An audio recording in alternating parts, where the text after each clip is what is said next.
tao na naroon sa Bucor na marahil ay nagkakaroon ng mga problema ngayon. Nakita natin kung sino talaga yung mga kasama sa mga gumagawa ng mga kalokohan dito sa loob.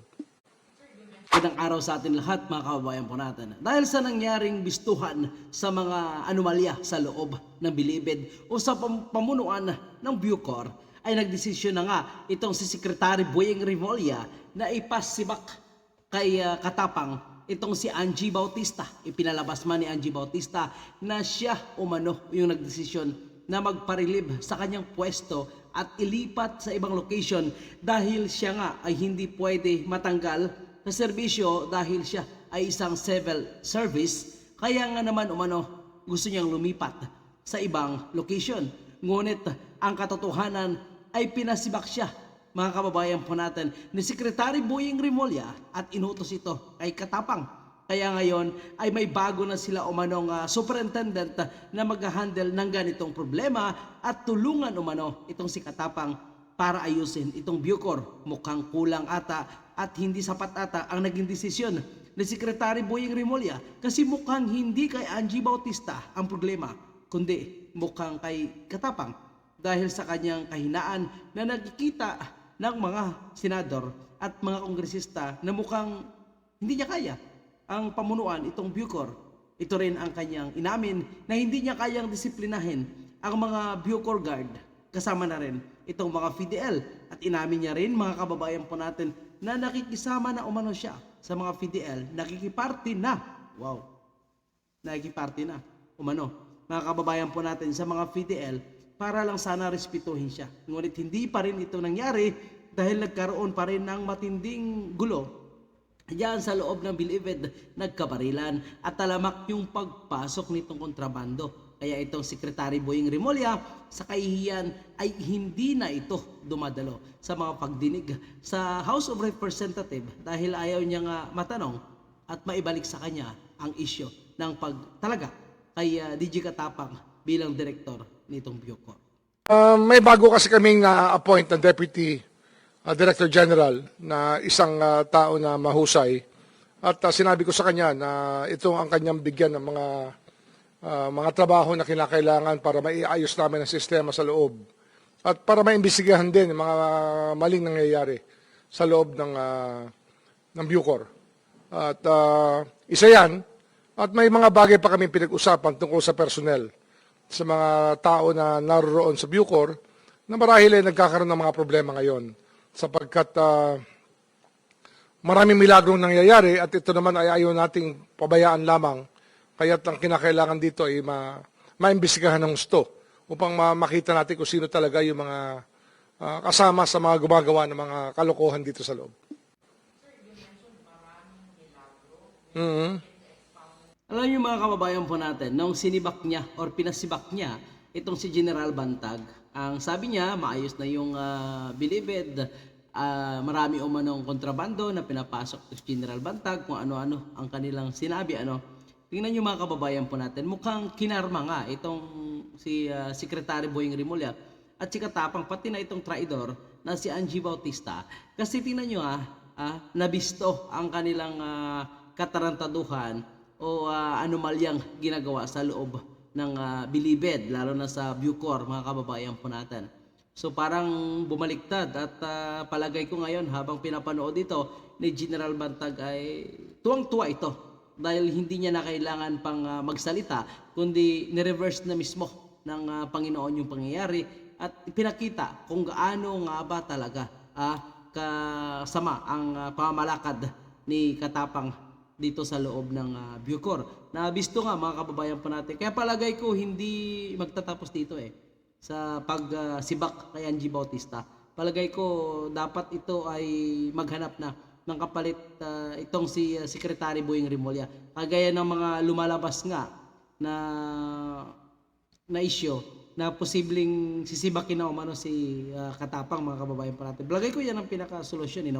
Subukan naman yung matapang, yung hindi malambot, kasi palagay ko parang tumitiklop ata si Katapang sa mga mayayaman na FIDL at pati na rin sa kanyang mga tauhan diyan na mukhang siya mismo ay mukhang nakakatikim ng kayamanan na nakukuha diyan sa loob ng Bilibid?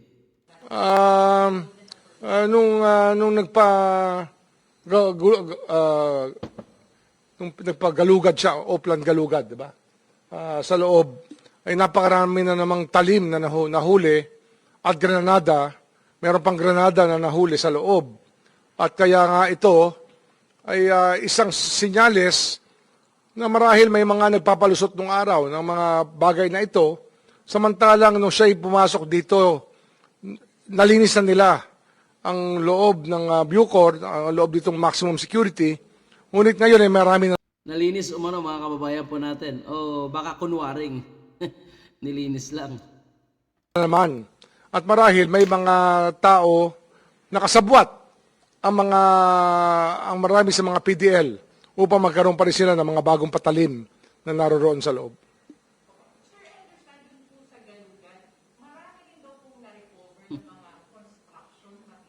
Marami silang nakuha dito. Sari-sari na mga bagay na pwede mong sabihin na kontrabando ay nakita sa loob. At ito talaga yung isang pinag-uusapan namin kanina sapagkat tinatanong ko nga kung meron bang pinapayagan na delivery sa loob. Kung meron anong pinapayagan na ipasok sa loob ng kulungan. Lahat ata pinapayagan na ipasok sa loob ng kulungan, ano, mga kababayan po natin. Wala na atang bawal, ano, sa pamumuno ni TG Katapang at ni Angie Bautista. Kasi kung napanood nyo yung Senate at itong House of Representative investigation, mga kababayan po natin, grabe. Ang daming mga impormasyon na nakakarating sa mga senador at kongresista na yung mga nagsusumbong ay mismo mga opisyal ng Bucor na hindi lang nagpapangalan, pero sinusumbong nila itong si Angie Bautista na talagang nagpipirma at inaalaw niya yung pagpasok nitong mga sinasabing kontrabando nga, itong mga talim. Ngayon ng screw, plies, may mga ano pa, blade ng lagaring bakal, so pwedeng gawing kutsilyo yan, mga kababayan po natin. May mga ano pa, billiard pa, may mahjong pa. Sinabi, hindi niya na pinapapasok yung mahjong. Meron ba rito delivery service na pumapasok? Meron bang pinapasok dito yung mga kamag-anak? Hindi niya pa nga sinabi, mga kababayan po natin, yung pagpasok nitong droga gamit itong online delivery. Di ba? Hindi niya pa binanggit. Ano? Ano ba itong mga bagay na ito nangyayari? Kaya ito yung nililinaw namin upang sabihin nga na dapat yung bawal talaga. Hindi maaaring magkaroon ng puwang itong pagbabawal na ito.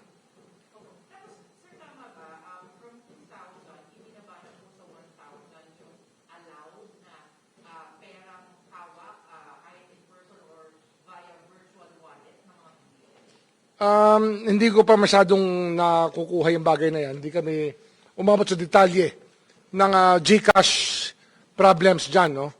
Pero ang sabi nga, yung malaking problema namin dito talaga, yung negosyo na naroroon sa loob ng mga empleyado mismo ng Bucor.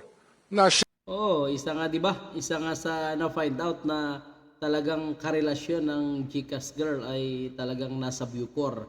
So talagang may connection yan, lahat yan. Kaya nga hindi sila bumabayad doon sa BBC o itong Bucor Business Center dahil hindi na pinadaan doon. So posibleng diretso na dito sa mga opisyal, posible kay Katapang, posible rin kay Angie. So which is mga kababayan po natin, kawawa nga talaga ano, yung mga mahihirap dyan, okay na yung mga yaman kasi wala lang sa kanila yung milyones, yung mga nagninegosyo ng illegal na droga dyan sa loob.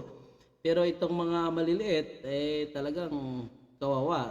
Tama ang sinasabi ni Congressman Fernandez na dapat yung GCash, Bucor na mismo, yung papadalhan, tapos sila na mag-abot ng pera para wala ng kaltas. So pag nangyari yan, di yayaman na naman itong mga opisyal ng Bucor. So pareho lang din, ano, mga kababayan po natin. So nagiging masama lalo nung pumasok na itong si Katapang kasi kung ano-ano na ang nangyari. So talagang hindi nila may tago kasi may mga intel talaga na nasa loob. May nag-espiya talaga para sa kanila na nagsusumbong sa kanilang masamang gawain. Kaya kinarma talaga, promise, mga kababayan. Siyang tumatayo na humahawak na negosyo ng GCash at nangungumisyon sa bawat pasok ng pera Dahil nga sabi nga natin, ito'y pinapayagan dahil ito'y coping mechanism sapagkat gutom na gutom at kulang na kulang ang tustos ng gobyerno sa pagkain ng mga nakakulong, ng mga PDL.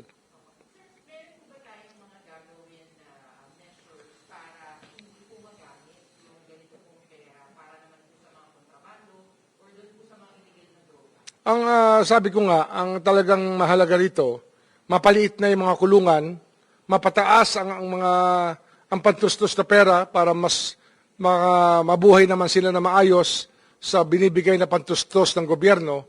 So, taasan ng budget, taasan ng pondo, tibang-tiba naman ang mga opisyal. So, walang kabusugan talaga mga kababayan po natin. So, sana lang ang mangyayaring dagdagan yung budget ng pagkain ay talagang pupunta sa preso. Kasi pati itong catering mga kababayan po natin, iba yung nasa kontrata, iba rin yung siniserve na pagkain sa mga preso. So, mamaya i-upload natin yan. Sapagkat sa ngayon, ang pantustos na 70 pesos ay talagang alam nating kulang na kulang. 10 Ngunit, yung budget, ang binabudget 30 na lang. 40 yung nasa kanila. habang malaki ang kulungan na ganito kalaki, pinakamalaki na mega prison, ay talagang hindi mauubos ang problema sapagkat napakalaking negosyo ang lumalabas sa bawat pagkilo sa loob ng maximum security sapagkat napakalaking negosyo nga ang naririto.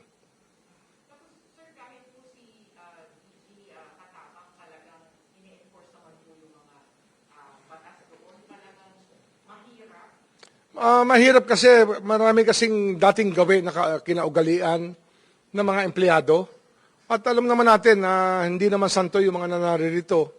Marami talaga rito ay sanay talagang kumita na halang ang bituka. Ang problema lang nito mga kababayan po natin, yung mga dating tauhan dyan na sinasabi nilang sila umano yung nagpapasok nitong mga kontrabando, sila umano yung mga hindi maganda yung performance dyan, yung mga sinibak na 700, kasama po yung mga tauhan ni General Bantag. So ngayon pinalitan nila ng bago ha. Mga kababayan po natin, mga bago yan. Mga bagong hire at nilipat dyan ni Katapang kasi ito umano yung mga bagong empleyado ng Bucor o yung mga gwardiya dyan na talagang maayos umano kasi talamak umano yung korupsyon doon sa sinasabi niyang pamunuan umano ni General Bantag kaya sinama niya si Bak itong 700 na mga tauhan dyan sa loob ng Bilibid. So ngayon mga kababayan po natin, tingnan mo, di ba? Sinabi niya tauhan niya, kaya tauhan talaga ang pinasok nila. Pati itong si Angie, isinama niya yung mga tauhan niya dyan. Yung mga nasibak na napasama doon sa 700 ay ibinalik niya kasi kaalyado niya. So, ang nangyayari, di ba, tuloy-tuloy ang kanilang negosyo. Yumaman talaga sila dyan. Kumita sa bawat paraan na meron. Kaya ang pagkita ng pera sa loob ng Bilibid ay isang industriya na ng mga tao na marami sa kanila ay mga empleyado nga mismo ng Bilibid. Ito'y sinikap ng baguhin sa ilang batas na ginawa upang mabago ang mga empleyado, upang maretiro yung marami. Ngunit hindi pa rin tayo tapos sa prosesong yan. At ito nga ay mahalaga na makausap namin muli ang Civil Service Commission tungkol sa bagay na ito. Sapagkat ang mga kinasanayan ng mga gwardya sa loob ay hindi naman talaga sila. Nung araw ay Bureau of Prisons yan, prison guard sila. Nung Bureau of Corrections, wala naman silang corrections education. Kaya ang nangyayari dito, yung mga lumang tugtugin, hindi pa rin mawala-wala ang mga kinaugalian ng mga tao sa loob. Isa yan sa mga problema ngayon sa reforma talaga na nais natin patupad sa loob ng Bucor.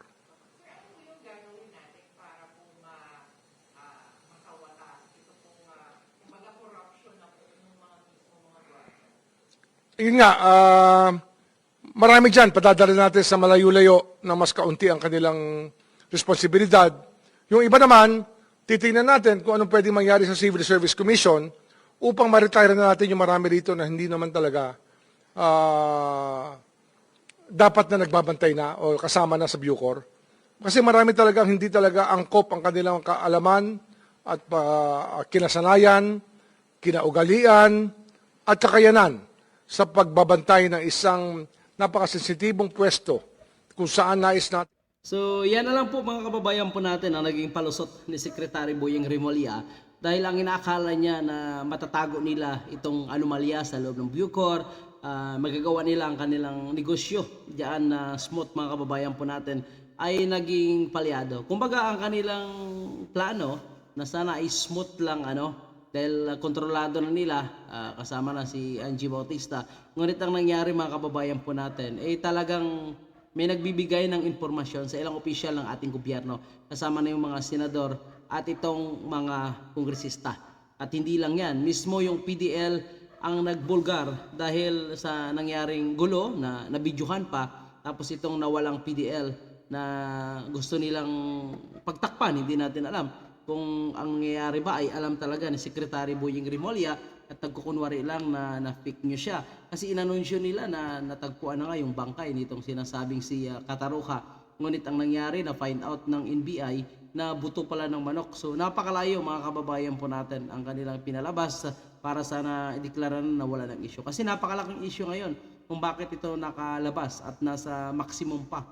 Nasa maximum pa pero nakakalabas, which is ang pag-secure dyan sobra-sobra na, mga kababayan po natin.